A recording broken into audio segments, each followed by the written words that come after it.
কালো বিড়াল দেখলেও ওই বিড়াল থেকে সাবধান থাকার চেষ্টা করবেন। জিন ভূতের রাজ্যে আপনাকে স্বাগত। তখন আমার শাশুড়ির চাকরির সুবাদে বরগুনায় থাকি। বরগুনার কোনো এক থানায়, নামটা বলছি না। ঘটনাটা আমাদের পাশের ফ্ল্যাটের আন্টিদের সাথে হওয়া। আন্টিদের ঘরের সদস্য সংখ্যা 4 জন। আন্টি, আঙ্কেল, তাদের এক মেয়ে অর্থি আর এক ছেলে নীলান্দ্রি।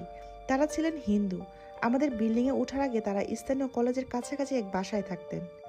তো আগের বাসায় ওঠার পর কিছুদিন ভালোই যাচ্ছিল, কিন্তু একদিন রাতে 12টার পর তাদের মনে হলো তাদের ঘরের উপরের পাঠাতনে কেউ হাঁটছে, আর এত শব্দ হচ্ছিল যেন মনে হলো এই বুঝি সব ভেঙে পড়বে। তখন আঙ্কেল উপরে উঠে দেখলেন ওখানে একটা কালো কুচকুচে বিড়াল। বিড়ালটা খুব হিংস্রভাবে আঙ্কেলের দিকে তাকিয়েছিল। তখন তারা ভাবলেন হয়তো বিড়ালটা ইঁদুর মারতে উঠেছে। এমনভাবে প্রতিদিন রাত 12টার পর এমন হতো। একদিন তাদের 4 বছর বয়সী ছেলে নীলান্দ্রি অসুস্থ হয়ে যাওয়ার পর আঙ্কেল আন্টি ডাক্তারের কাছে যান, আর তাদের মেয়ে অর্থি বাসায় একা ছিল। আন্টিরা আসতে দেরি হচ্ছিল বলে অর্থি পাশের বাসায় যায়, আর গিয়ে দেখে সবাই বিয়েতে যাচ্ছে, তাই ও চলে আসে, এসে পড়তে বসে। তখনই ওর ভাই ওকে ডাক দিয়ে বলে, দিদি দরজা খোল। তখন ও দরজা খুলে দেখে বাইরে কেউ নেই। তখন ও ভাবে এটা মনের ভুল। কিছুক্ষণ পর শুনে ওর মা ডাকছে, তখনও দরজা খুলে দেখে কেউ নেই। তখন ওর একটু একটু ভয় লাগতে শুরু করে। তখন রাত 10টা বাজে, চারোদিকে যেন নীরব হয়ে গেছে অন্য দিনের চেয়ে। তখনই নীলান্দ্রি, আঙ্কেল আর আন্টি একসাথে বললেন দরজা খোল। তখন ও ভয়ে কান্না করতে শুরু করলো, কারণ ডাকটা ছিল অনেক ভয়ানক। অনেক সময় পর আন্টি এসে ওকে ফোন করে দরজা খুলতে বলে। তারপর তারা আসার পর ও তাদের কান্না করে সবকিছু বলে। তারা ওকে বোঝায় তুমি বাসায় একা ছিলে তাই তোমার এমন মনে হয়েছে। আন্টিদের বাসার পাশের বাসার মধ্যে এক হাতের ফাঁকা ছিল।